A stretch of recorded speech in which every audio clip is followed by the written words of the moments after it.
Hey, good afternoon and welcome everyone to the last session of the day. You'll be happy to know that I am well aware of the fact that we have cocktail hour starting at 1700 o'clock. My goal is to get you out of here at the front of the queue. So yes, we see some thumbs up there. My goal is to get you out of here at 2 minutes before, so at 58 minutes. Of course, if you do want to stay and ask any questions, we will be here. But I do know what it's like at the end of a very, very long day, but hopefully a very exciting one and one that you've enjoyed. So thank you very much for selecting this session today. I'm Laurie Niles-Hoffman. I'm not going to do too much of an introduction of myself other than I have been coming here for 25 years and probably more than 25 years in the industry. That's about all I'm going to say. But I am here with our very esteemed panel. And I'm going to need to get my notes and my glasses for this to make sure that I don't miss anything, because you are in for quite a treat with three people I've really enjoyed talking to about skills. Just to make sure, can everybody hear me okay? The audio's all right? Great. You'll notice that some of you do have, can you hold them up? You've got some paddles with thumbs up. All right. Wonderful. We will be using these in the highly technical AI-driven machine learning way to pulse check some of your thoughts for about 7 or 8 questions. So I apologize, we did not have them enough for everybody. I brought these over from Canada, so there was only so much room on the carry-on, but that's where we are. But again, very, very technical. So thank you so much. I'll do an introduction here. We first of all have Peter Shepard from Ericsson. And Peter heads up the learning ecosystem at Ericsson, and it's a company of over 100,000 employees, connecting people all over the world through mobile networks.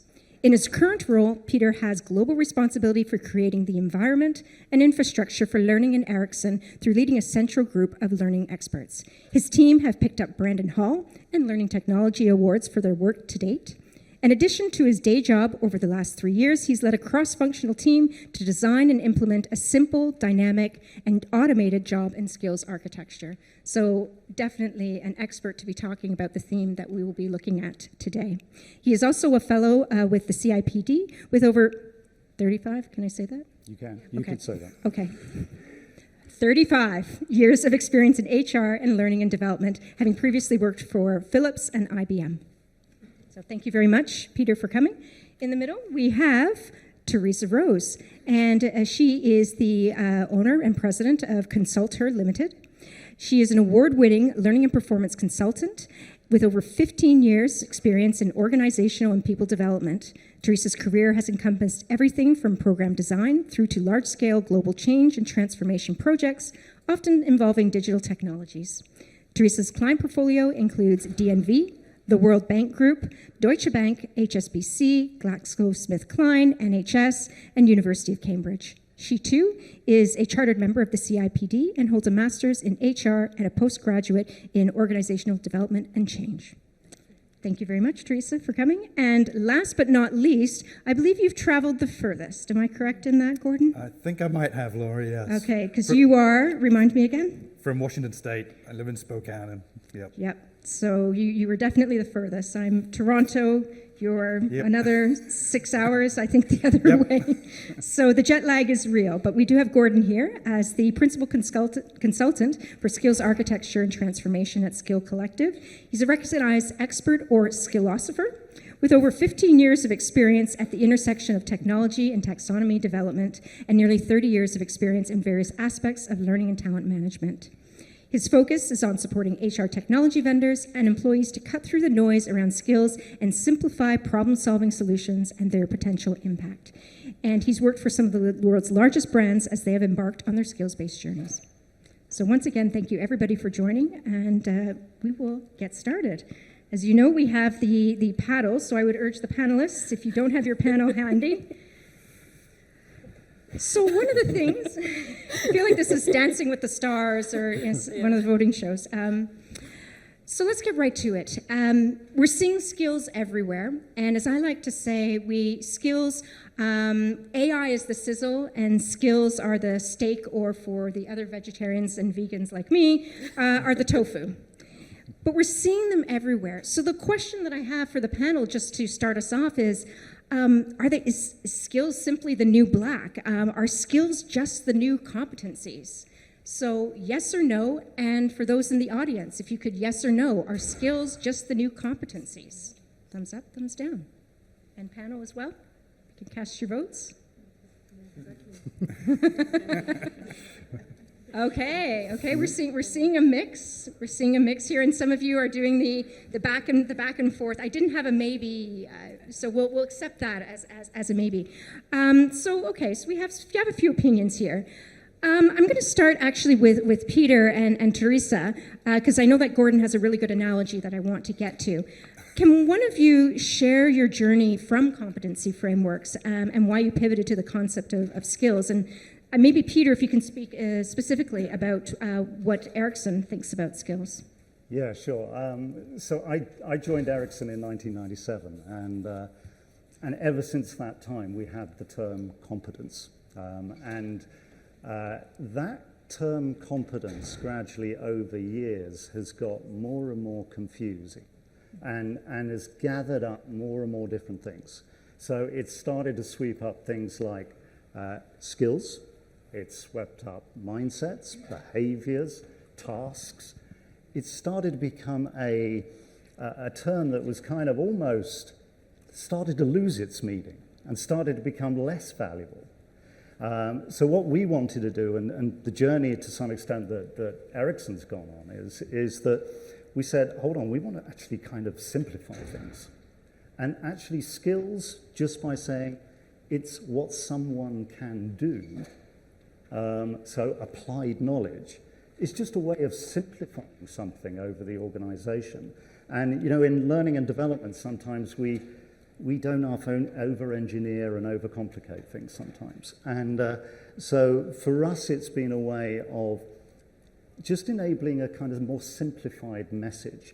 But to some extent, what you call it, whether it's competence or whether it's skills, is less important. The game changer now is that we can do more, I think, with skills than we could do with competence. And I think that, to some extent, is the more important change.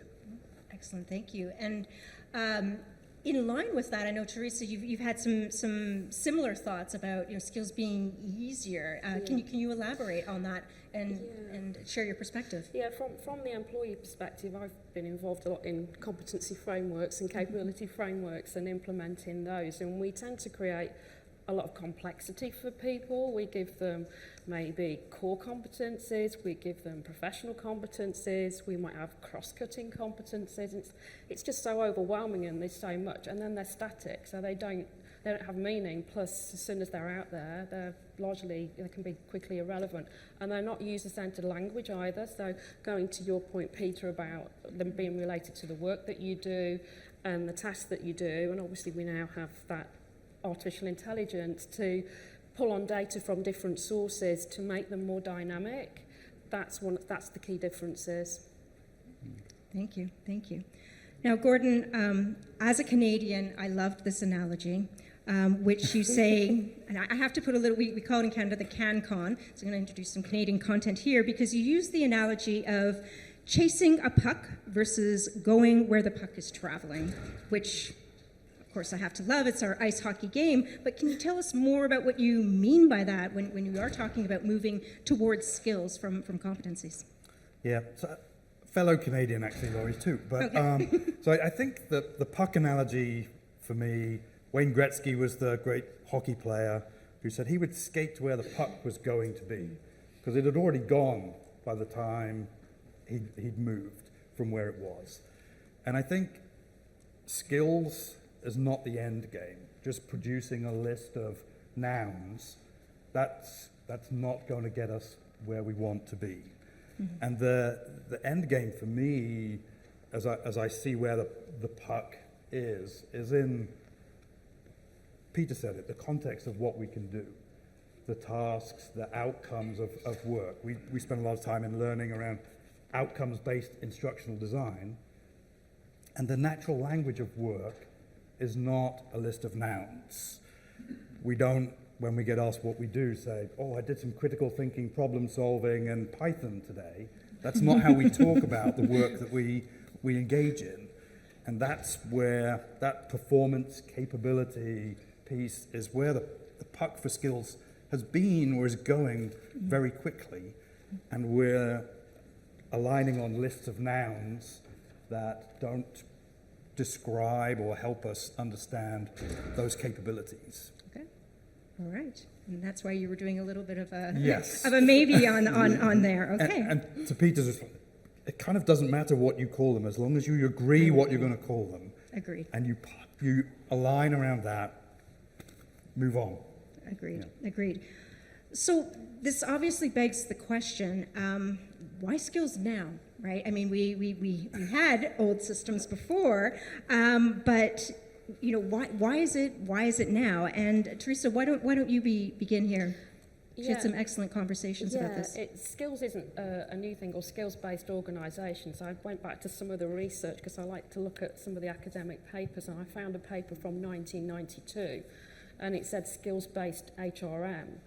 And it's not new, and there's companies, I think that if you're looking at some of the trailblazers that have done some of this work, the Red Thread podcast is a really great resource, and they've interviewed someone recently who's been doing this since the company began, and I think it's called Skills is the juice is worth the squeeze, because it's a counter-argument to a paper that was recently published that is the juice worth the squeeze, so it answers those questions. And it's around their organisation being set up from the outset, and the system in the organisation that enables that, because they've got a consultancy business and they need to know the skills and the availability of those skills to place them in their clients. So it's not new, it's probably, I would say, an evolution. And the technology and the interest from the different papers that are coming out, the more modern papers like the Deloitte paper, has raised that interest, and it's shining a light on learning and development as well from the point of view of L&D as well. Now you've got to really come up with the skill gaps. It's a language that you talked about, the language of skills that I'm seeing senior executives really interested in. They want to know, what skills have I got to do this X project or this product or this innovation? And if we haven't got that data and information, and we don't know where we're going to channel our learning and development budgets, or who we're going to prioritise, what skill risks have we got, etc., then what are we doing instead is my question.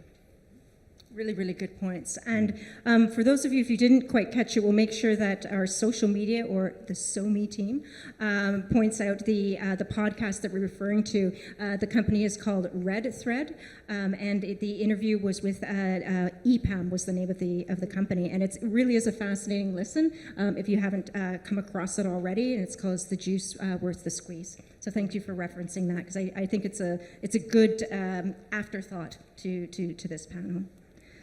So, get your paddles ready. Everybody else, if you've got a paddle. So, question number 2. A skills infrastructure is only about an inventory of skills. All right, yeah, if you don't, you can do a thumbs down. Very, very creative. See, there we have machine learning. It's wonderful. Good stuff. All right, so it's a unanimous no. And Gordon, I know you were very specific about it's not only. So can you elaborate a bit on that statement of the not only? Yeah, I mean, the not only has to be about processes, it has to be about governance. The inventory is really the snapshot of where people are. Mm-hmm. You need to have the kind of the North Star, or the reference point. If you're navigating, you need that fixed reference point, and whether that's your job architecture or whatever you might want to call it, what you need people to do, then you can navigate from the inventory to the destination. So those 3 pieces help you triangulate, and the processes to manage that. We can do a lot with existing technology, but if we change the way that we think about it and the processes that we have for that. Mm-hmm. And how do we keep up to date too with the skills that we don't know about, right? You used an example of weather forecasting skills, and I think we all would agree that weather forecasting could certainly use some upskilling. Can you tell us a little bit more? Yeah, I mean, the number of organizations that don't even know that current inventory, let alone what next year or 5 years is going to bring, it's a bit of a fool's errand to try and forecast the weather when you don't even know what you're starting from. Interesting that you say that, because one of the things we've talked about with leaders is even the concept of having a chief skills officer, somebody who essentially, when we decide what to upskill people in, it is placing or hedging bets, right? We want to do the right thing, and does that really sit within L&D, or is that a chief skills officer who knows the business and maybe is taking a different take on that?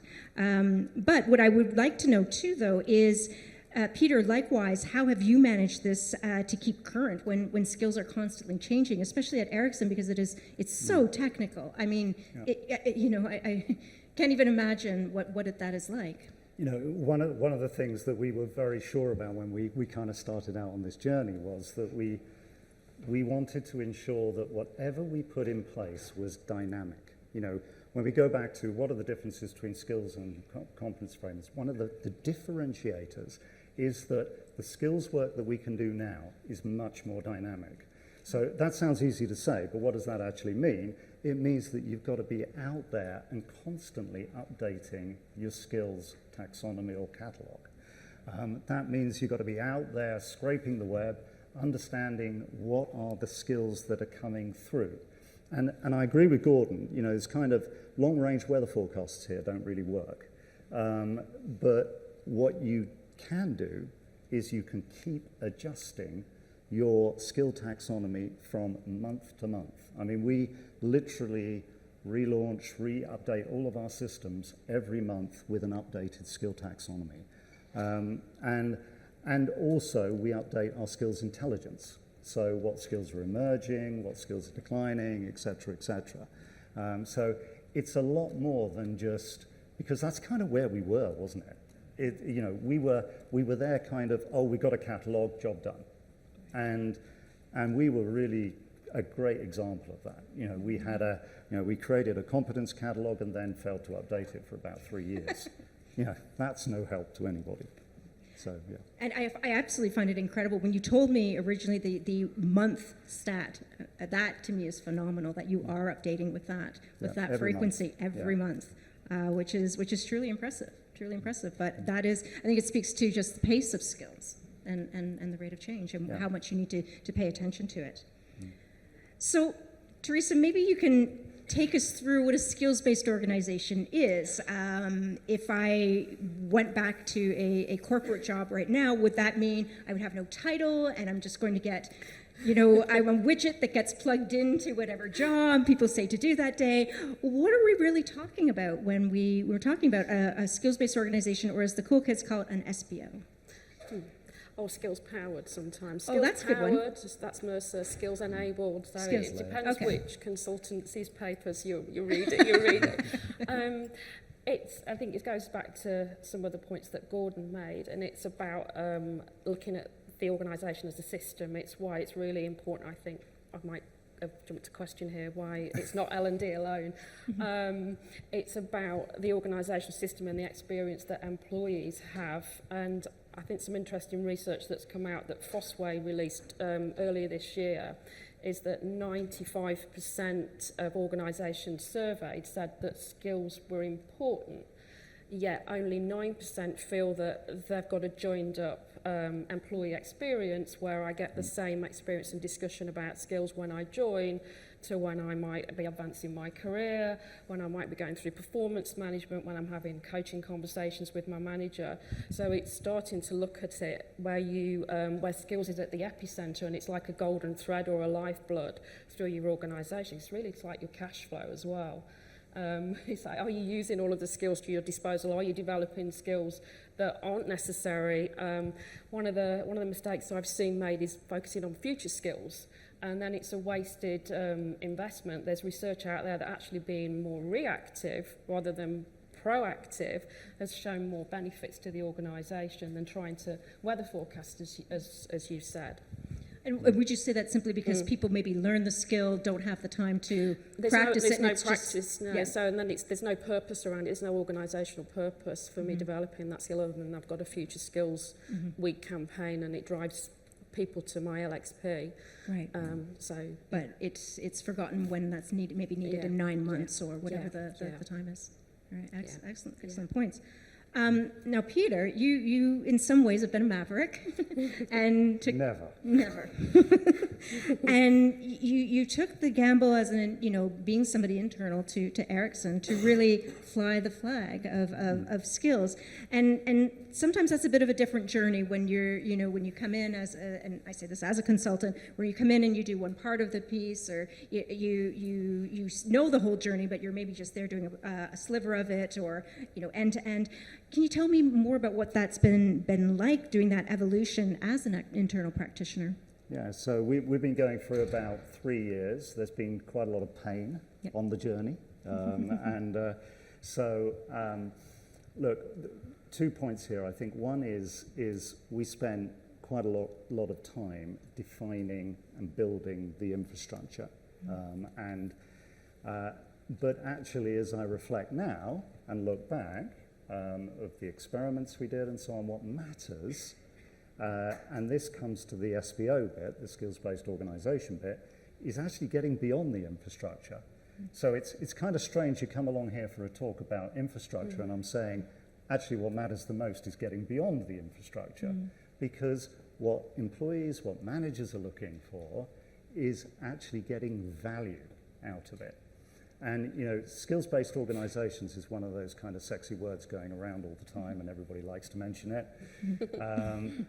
But actually what it is something quite hard and quite gritty. Yes.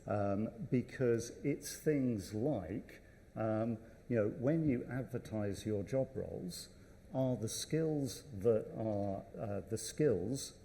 relevant to those jobs, are they flowing through to the adverts? Are the recruiters that you've got really recruiting against those? Are you using the skills that you've got to match people to opportunities, so experiential opportunities?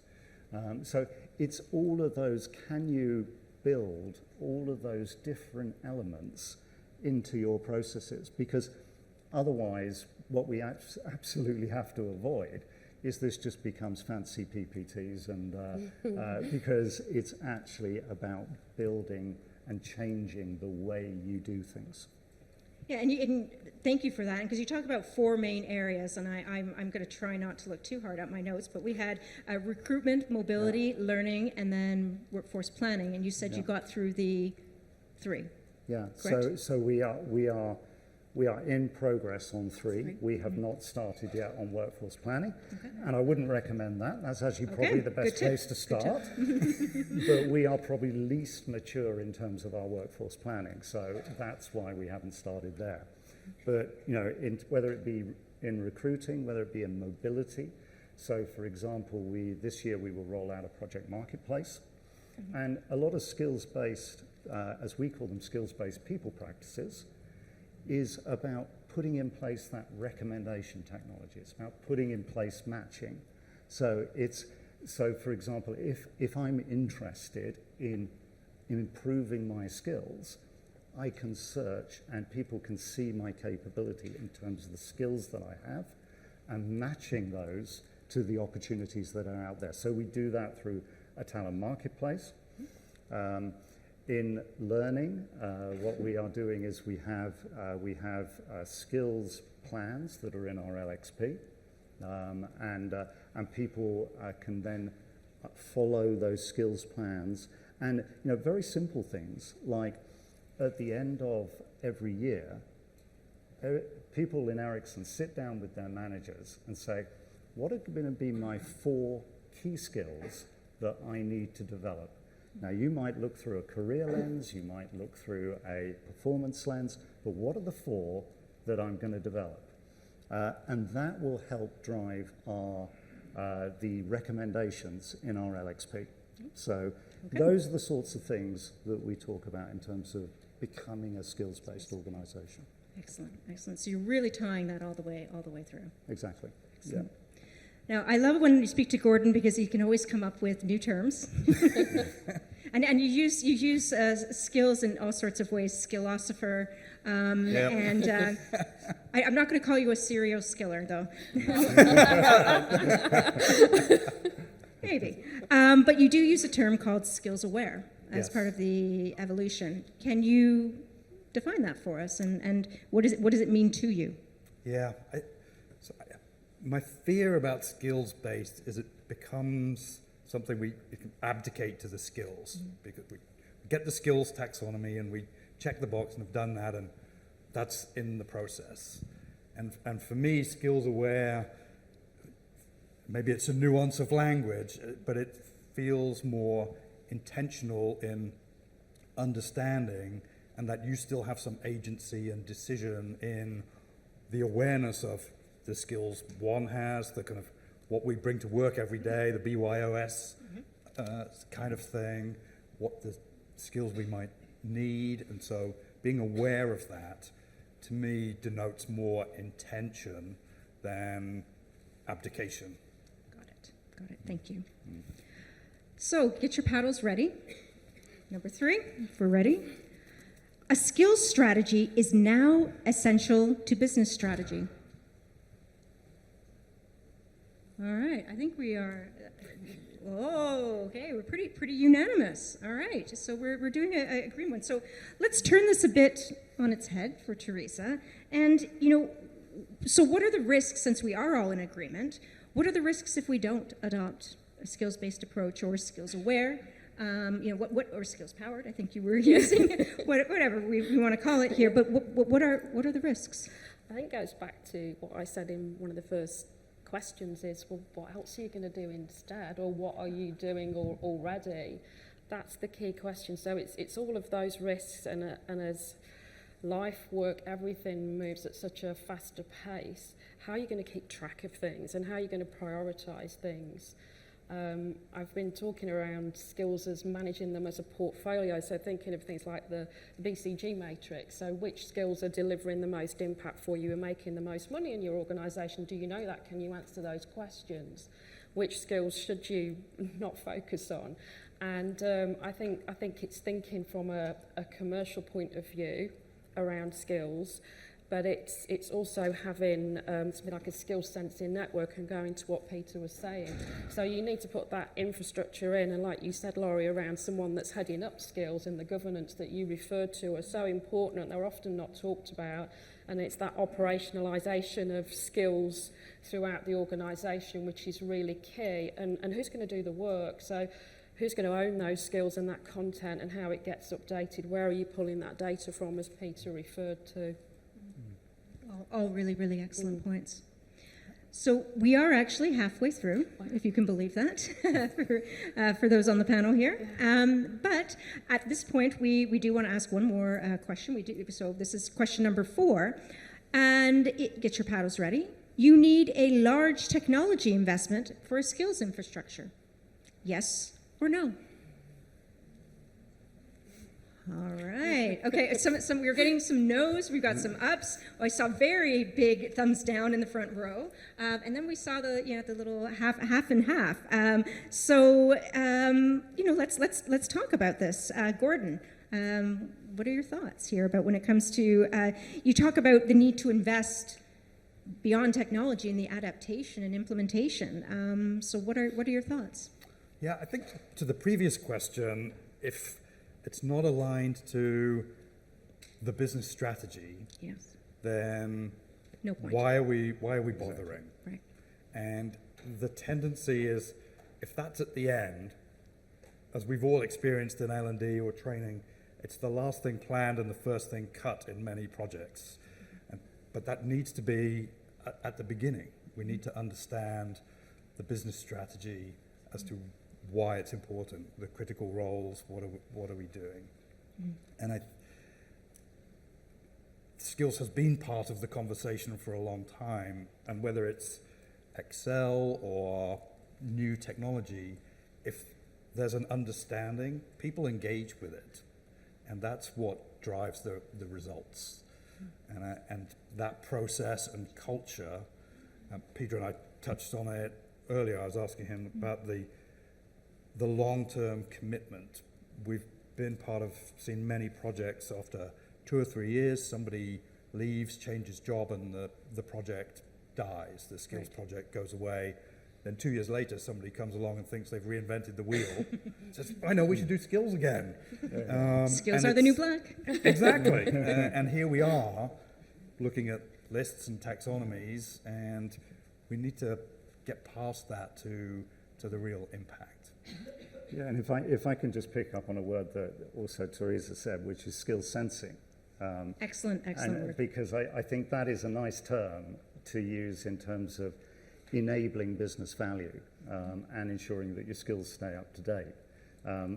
What we do in Ericsson is we identify at a global organization level 8 critical skills. And that gives the kind of focus that Gordon's talking about. And then we start to thread those into the technology, and it gets that business commitment. But in answer to the last question that we had, you shouldn't hold back. None of us should hold back improving some of the value. You can prove the value of focusing on skills through quite small scale experiments. You don't necessarily need to go out and buy a whole new talent marketplace, buy an LXP or whatever. But if you want, particularly if you're in large organizations, I think if you're going to scale, then the kind of matching and recommendation capability then has to come with some technology. But the thing is, you've got to prove the value on the journey. Excellent points, and starting small is critical. Exactly. Now, what I also wanted to talk to both Peter and Teresa about some of the technologies that you have used. So with Ericsson, correct me if I'm wrong, it's Degreed and TechWolf. Yeah, that was the two of them. That was the two of them. Yeah. Can you describe a bit about how you were using them? Yeah. So there's 3 kind of major technologies, I suppose, that we have. We have the LXP, which is Degreed, and Degreed is becoming more skills based so it helps, if you like, provide that focus around that you learn for a reason, and that reason is to build your skill. Degreed helps us ensure that people see the value of going completing some of this learning is actually to build your skill. And it helps us promote some of those, for example, those 8 critical skills or the skills associated with all the jobs. It helps us promote those. The second probably important technology is our talent marketplace. So that we use AFOLD, and others are available, by the way. But AFOLD has helped us introduce more matching. Now, in some ways, introducing AFOLD has been harder as a talent marketplace, because often people who only go there if they want a new job, right. As opposed to develop themselves. Mm-hmm. So in some ways it's been harder than implementing Degreed. And the third one, which goes back to what we were talking about in terms of dynamic skills taxonomy, having skills intelligence, understanding the skills that you've got in the organization. One of the problems that we were trying to solve was, I'm not sure we really understood, well, we didn't, what skills we got in the organization. And TechWolf are helping us to understand that. So they are, if you like, providing us with a data service that helps us to achieve that. So those are kind of 3 main Those are ones. kind of the 3 main ones. Excellent.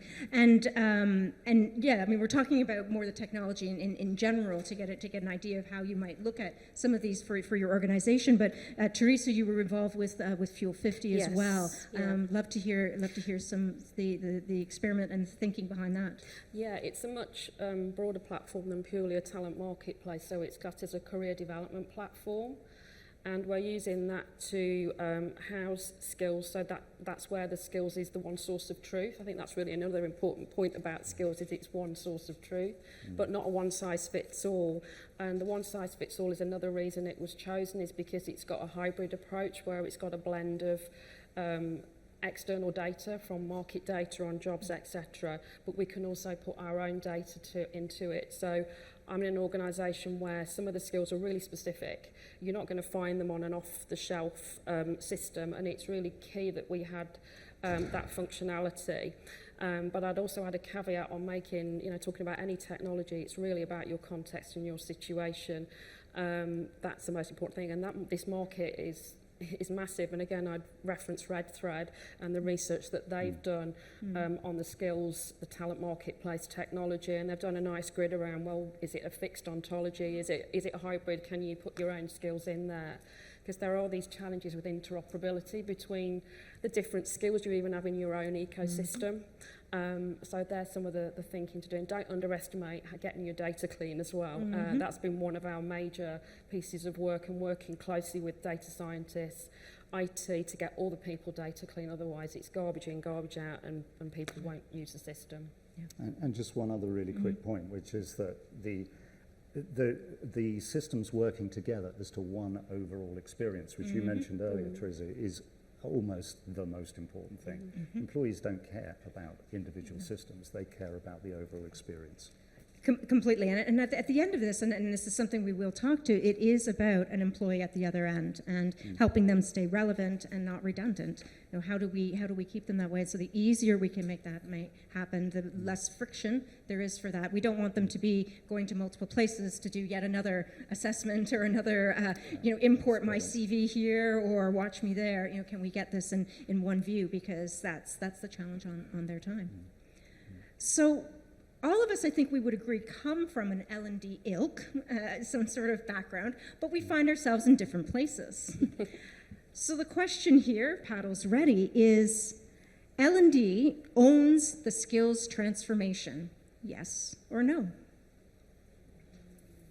Ooh, got a lot of no's here. Okay, pretty interesting, because I find that when I have this conversation, usually the people who will engage with me or my company to talk about this, it's usually because they want to own skills, and I have to talk them away from owning skills, because they want to be, the first question will be, what skills taxonomy do I buy? That's the big one. I'm like, oh, hold on there, grasshopper. We got a long way to go. But if L&D doesn't own it, what is the role of L&D in a skills architecture? I know, or in infrastructure, Gordon, I know you have some thoughts here. What is the role? I mean, they're incredibly important as part of the infrastructure, but as a servant to the business, right? As we all need to be, because that's what pays the bills. So they're part of the life cycle around how we know what skills we've got, how we grow them, and how we develop our performance and capability. But I think it's there's lots of the vanity metrics around our own efficiency as the L&D team or as the hiring team, that it's been about enabling those functions and not the business. And really it's the business that owns skills. Right. And if we can't connect them to what the business is doing, we need to, because that's really the value point to what Peter was talking about. It's the experience point. If we're delivering HR solutions, it's another disengaged technology that's HR done to you, not HR done for you, right. As I am often quoted as saying. So, yeah. Got it. So Teresa, you have a slightly different opinion, but I think you're in the same camp, because we talk about who owns then the skills architecture. Somebody has to own it. Yes. Nothing is going to get done if it's by committee. We know that's the fact. So if it's not L&D, then who? Yeah, I'm finding the last few years that I'm working far less in L&D and more in career talent HR, which is kind of where I started my HR L&D career, so I'm finding that quite interesting. And I think I referenced earlier about saying it shines a light on learning and development, and it really does, but it shines a light on all of HR, and this is a significant change. It's probably the most complex, complicated shift in the way that we operate across people processes that I've seen since tech came into L&D, and we've got a history of not doing great with buying tech and tech implementations. Never. And there's a dissatisfaction level on Fosway's research of around 65%. And it's probably time to look at ourselves, and I often will work with clients that are maybe midway through an implementation and they're asking the questions at RFP. They should have been asking, at implementation, when they should have been asking them at RFP, and not doing the work around workflow analysis, what's going to change, mapping out the current state, the future state, involving end users most importantly. It's that all the HR done too. It works far better when you're working with, and getting the evidence and evidence-based practice as well. So looking at what's going on out there, because a lot of this is uncharted, there's not that much evidence. People are experimenting, so it's having that experimentation mindset around it and testing your hypotheses and what you think you want to achieve before you roll things out much more broadly. Thank you. I'm going to throw. I know I promised to the panel no curveballs, but I'm going to throw one because it just occurred to me, and that is, Peter. Your title is Head of Global Learning Ecosystem, and I'm going to ask this just because we have learning people in the room, and yet you still have managed to own in part this. Can you elaborate on that? Yeah, I mean, I sit within the learning function, Okay. Within the group learning function. However. And yes, we lead this work, but actually, if we'd have just contained this within L&D, that would be a sure sign to failure. Yeah, I mean, we would have failed in months. So what we did is that we actually brought together we call our HR function the people function. We brought a broad set of people from across the whole people function. So the team that I've led, the program team, if you like, that I've led over the last 3 years, has been from total rewards, so from comp and bends, from mobility, from the business. So we've had, and that's generally been resource management people, from talent management. So one way to succeed with this, and also, we've had a lot of problems on the way, but the one way to keep going is to ensure that you've got that representation. Now that has been our success, but it's also been our curse to some extent as well, because getting everybody to agree is quite hard. But it means you've got more stickability if you get it, and it's. We had a lot of objections to this over the last couple of years, but once we got a lot of this infrastructure in place, a lot of the objections kind of dried up. So once we got it over the line, but it's not just, back to Gordon's point, it's not just about who you involve from your HR function, it's about how you involve the wider business. So where we went first was we put skills into our job profiles. We involved over 90 job role owners across the whole business. To get that dynamic skill taxonomy, we appointed 20 people with responsibility for updating that. So how do we get that going every month? Well, we have people from the business who are helping us keeping it up to date and relevant. They're the people that judge as new skills get suggested effectively through the AI, then they make the decisions as to whether they come into the taxonomy. So there has to be that business ownership, otherwise it doesn't really work. Yeah, makes complete sense. And I think, Gordon, you used a really interesting example. It also included a hockey stick, just saying. There's a hockey stick curve, right? So you see a slow and then a rapid buildup. But you talk about the difference between a land and expand that becomes a land and stand. To help people in the audience not go through that pain point, because Peter's been able to navigate through it. But if you can, expand a bit on that, that would probably be really helpful, because it does happen. Yeah, and it's. So I've been on the poacher side and a bit more of the gamekeeper now. I've been in the tech side, And we all show up in the sales cycle and think, great, we'll do a little pilot project, we'll land there, and then we'll grow it, and we'll spread across the organization, and we'll land and expand all of the projects and the business. And without that business commitment, we land and we just stand there in the IT group or whatever the pilot team is that's going to do the experimentation.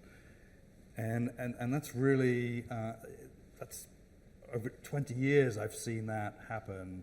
So there's small groups, and it's without creating the momentum and advocacy and the acceleration of success, which is the commitment to the people and process and governance side.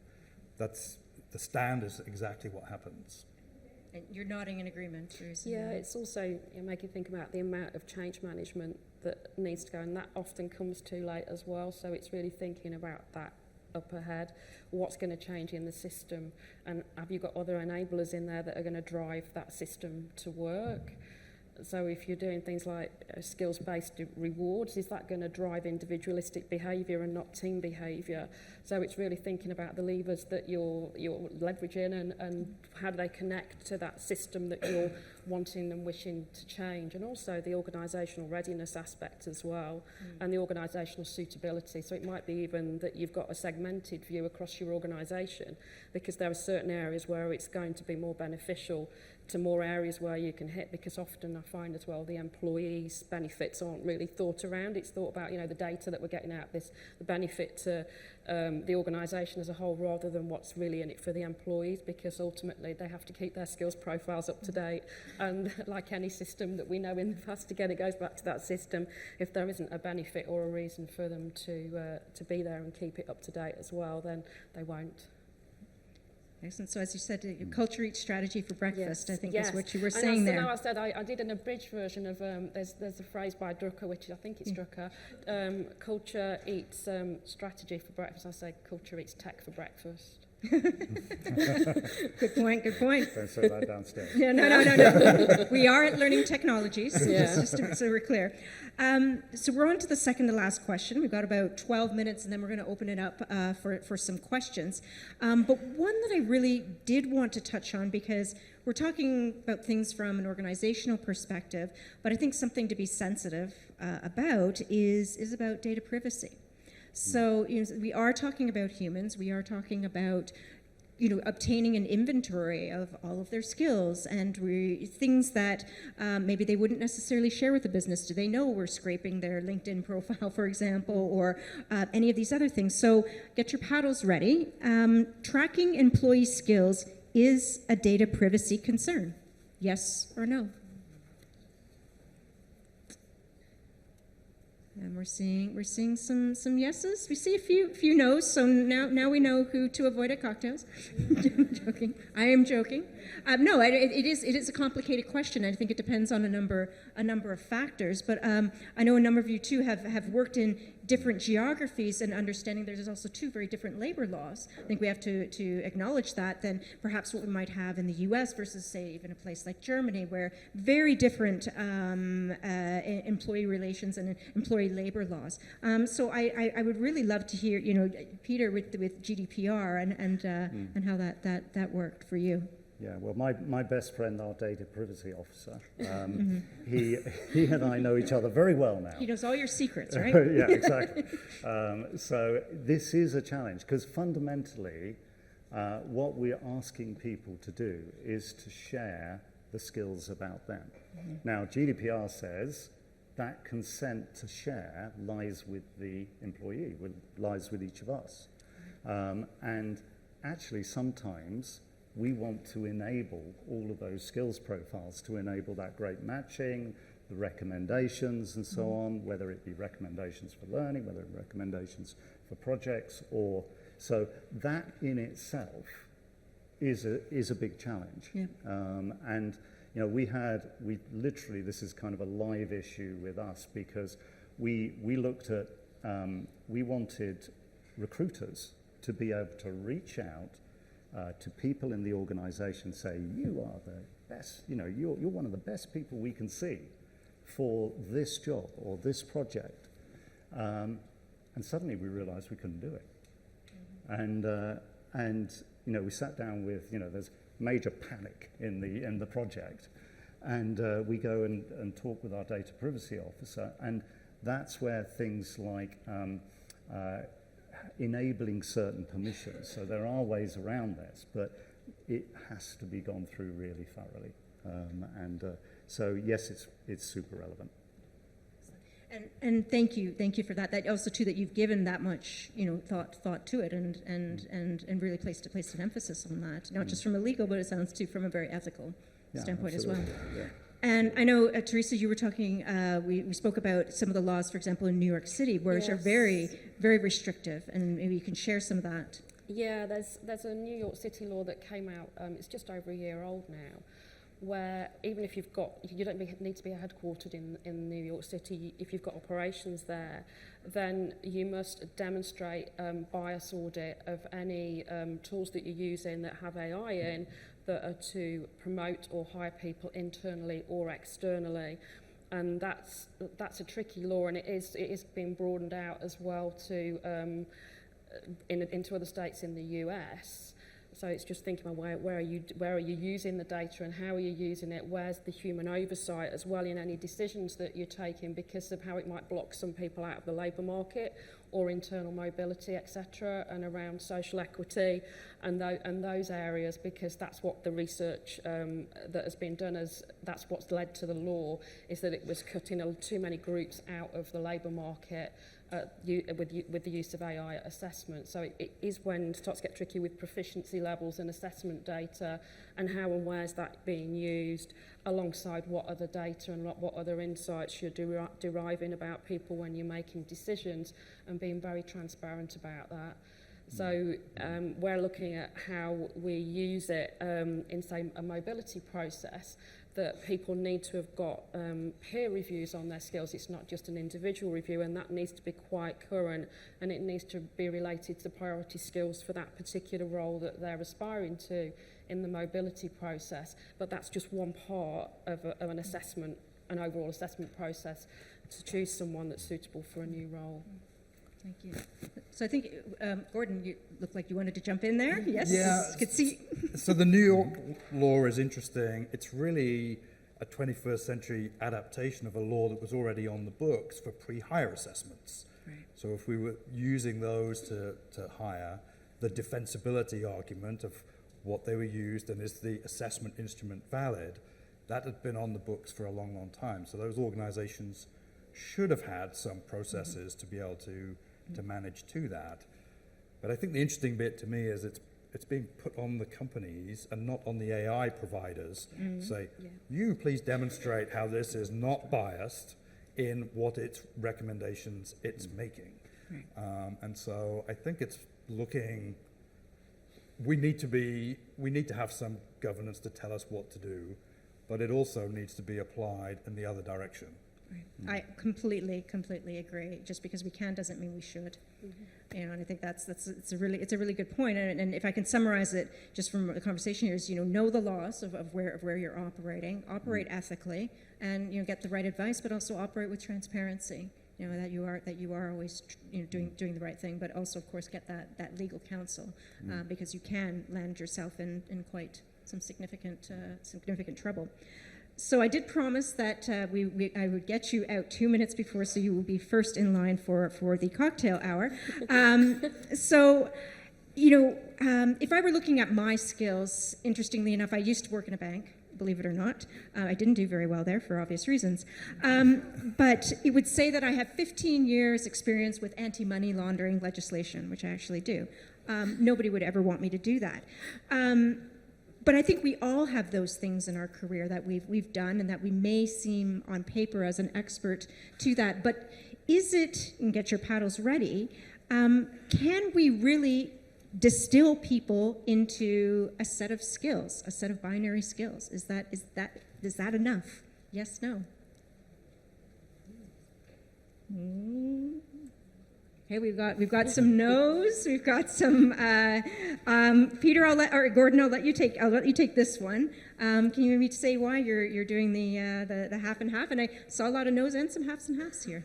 Yeah, I mean, we can produce an atomic list, but it's not the whole person. It doesn't describe, I go back to what I was saying earlier about the list of skills. If it doesn't describe what we can do, that's not what we're able to do. If we think that is, that's not our potential.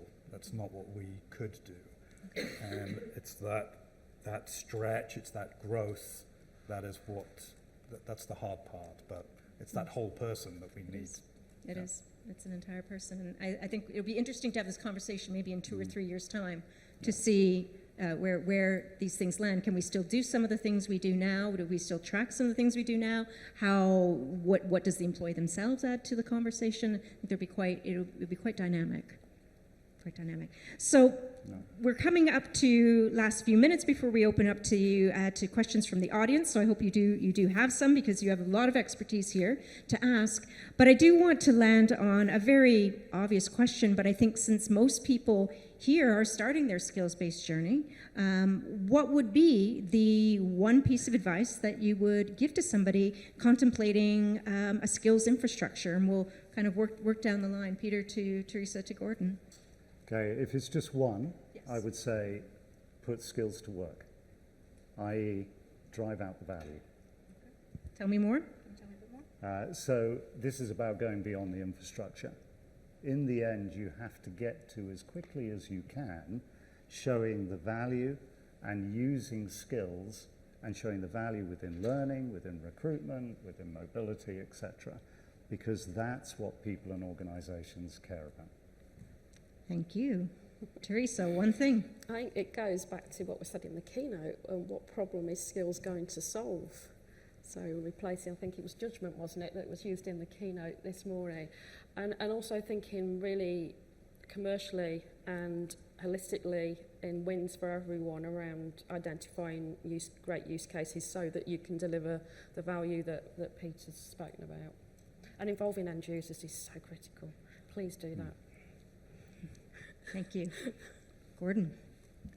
We're all on the same page. Solve a damn problem. Okay. Got it. Yeah. And it's not an HR problem. Solve Yeah. somebody in the cybersecurity team or the financial auditing team. Understand what they do every day that you can make a difference with by adding skills to. It's not, here's a great new career path. Right. Okay, what does that actually do for me tomorrow that I couldn't do yesterday? All right, all very good answers. So we will turn it over to questions from the audience. We do have some time remaining. We do ask if you put your hand up, we're going to give you a mic because this is being recorded for people who weren't able to attend. So we'll come around with a mic. If you can just wait until it gets there before you respond or ask the question, that would be great. Hello. How do you validate skills? Because we talked about competencies, and perhaps one of the elements to that is that you could, validate them in some way. And a lot of these tools, especially AI, they're automated or self-assessed. So how do we validate our skills? Pick up some of that I can pick up. Go ahead. Yeah, there's an element, I think it talks to when you're going through an assessment or proficiency assessment, that it's multidimensional. If you're looking at it and thinking around where you need more subjective or objective data in where you're using it in the decisions that you're taking, and also giving employees ownership over. It goes back to the employees own their skills. They're bringing those skills to work and they're exchanging them for a monetary value. It's an economic transaction. So it's around giving them control and agency over what they add and what they remove from their skills profile, but also with the fact that also I don't know what I don't know. So you might be looking at different user journeys, different employee journeys in that, and it goes back to the workflow analysis as well. So looking at, there's a great tool, I don't know if any people are probably familiar with service design, but Service Blueprint is a really great way to map out user journeys and look at the things that different people need to do. So like back office, front office, what does the employee need to do? What does the administrators need to do? What do those that own the skills need to do in those new processes? And you could do that around assessment as well for different people processes where that data might get used. Yeah, Does that perhaps help? just do a build on that as well. We talk about that we have inferred, reported, and then validated skills. And I think if you are reinforcing, if you are, if you're starting, say, at the inferred level, can you then show some reporting, some 360 reporting? Can you then get to some more credentialing solutions that reinforce it so you've got more confidence? The second point, I think, is that skills, to some extent, is a data game. And that if you have more sources of showing that skill proficiency level, then it is likely to be more accurate. So, we're not there yet by any means. We're just starting with some experiments that says, can we create a skills profile that pulls skills from multiple different profiles in different systems? Can we infer from learning histories, from career histories, and create a more accurate skills profile around an individual? So that's another way of achieving it. An assessment's a big tent, right? So it includes validation, it includes feedback, performance. The evidence of application is really what we mean when we say validation. Can I have I used that skill to do something? And it's that evidence, whether it's a learning outcome, have I demonstrated that? That's what we're building and looking for. And as Peter says, the different, confidence levels of where the assessment comes from. If it's inferred, did that just use a time-based proxy of more years equals more experience, which we all know is not a great factor for that. It's that evidence portfolio of applied in context. That's what we're actually looking for. Excellent. All right. I think we have a hand up over some up in the front, or we have one back here. Oh, apologies. And then we'll get to the front here. Yeah, it's actually the same question. So how do you validate the experience, skills, competencies? But that's pretty much been answered in the sense that it's not yet a hard validation. The second question relating to that is, how do you ensure the portability of skills? So both from the incoming recruitment process, but also for outgoing, for the people who leave Ericsson, for example. Really, really good question. Yeah. I'm not going to answer it. So But there is that challenge I mentioned earlier on about interoperability between even internal systems, and the vendors have created quite a bit of a problem out there because they're all creating their own proprietary taxonomies, and they sometimes won't share. They won't share that list, or you might have to sign up to certain caveats that you can't use them in certain ways. So it tends to be a bit of a money-making area. There are some interesting tools that are coming out on the market. I'm not going to name them, that are becoming really useful as assessment tools. They are using artificial intelligence, and their research is showing as well that the employees trust the artificial intelligence more so than they trust managers or peers in some cases. And it might be looking at, again, where you've got high stakes decisions that you're taking, where you might invest in using certain tools, but also with that caveat of having that human oversight again, and keeping within those laws. Thank you. Just to make sure we had a couple down at the front. I want to make sure we get these in.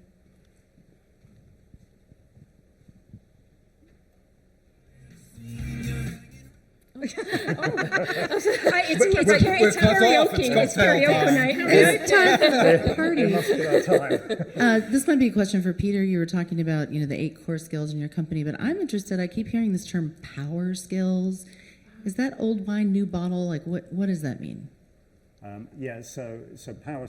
What do we mean by power skills? So power skills, we identify, if you like, what used to be called human or more softer skills. So most of the ones that we are talking about are communication-based, because Ericsson's a highly technical company. And a lot of the skills that get drawn out. Half of our skill taxonomy is product technical skills, and we want to make sure that those skills that are power skills that really actually are as important, whether projects come to their conclusion effectively, whether we make the transition to 6G and so on, which I'm sure we will, We're counting on you, Peter. yeah, don't worry, it'll Keep be there. upskilling everyone. It'll be there. So that we pull out some of those power skills as well. So we want the organisation to really focus on those as well. Thank you. I think we have time for one more. Thank you. I promise I'll be quick. Daisy Mundy, I'm from Marina Consulting. I'm a training consultant. Peter, I'm just interested. We've talked a lot about ownership. Gordon's mentioned growth.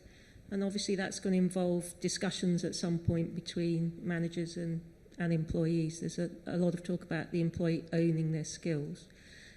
Have you involved the line managers, the team leads in this process? And if so, how difficult or easy was that to do? Yeah, I mean, I think in summary, in context. So, it's not just about go out, you need to build your skills profile. Managers, you need to recruit and you need to on the basis of skills. What we are trying to get our recruiters, for example, to do is that when they do when they sit down and go through the vacancy with the manager, that they push the recruitment, agree what those final set of skills they're recruiting against, and that the manager makes a difference there. That if we, in that development process, that when managers sit down, we remind our managers and employees at the start of every wrap-up meeting, as we call it, and also those performance and development check-ins, as we call them, that they are identifying and developing the skills of the individual, and then what lenses to look through. So in context of those types of people processes, so it has some relevance and some meaning for both the manager and the employee. Thank you. Well, I promised that I would get us in time to be first in the queue, but I do want to extend a massive thank you. Thank you, all three of you, for your insights, for your generosity of sharing, and for being here. Really appreciate it on behalf of Learning Technologies. And to all of you, thank you for coming to the last session of the day. I'm sure you can all use a stretch and some hydration. So thank you for making it this far, and enjoy the rest of the conference. Thank you.